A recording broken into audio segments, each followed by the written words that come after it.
সকাল সকাল রেডি হয়ে গেলাম, গঙ্গায় যাবো। এই যে আমার সোনা বাবাও রেডি হয়ে গেছে, এই যে ওর পাপা। এই যাচ্ছি গঙ্গায়। এই যে পাপা টাকা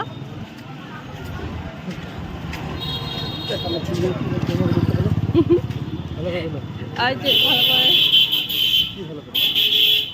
ভালো করে দেবে ফুলগুলো কেমন ছিল তো। বৃষ্টি পড়ছে আর ওর বাবা ওকে নিয়ে হেঁটে হেঁটে যাচ্ছে, আমি এই পেছনে ব্রিজের মধ্যে হাঁটছে। ওই দেখো, চলো বাবা চলো চলো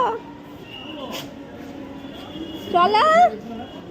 এখন ওই যে ইলেকট্রিকের সিঁড়ি দেখেছে, ওইখানটায় যাবে। ওই যে ওই যে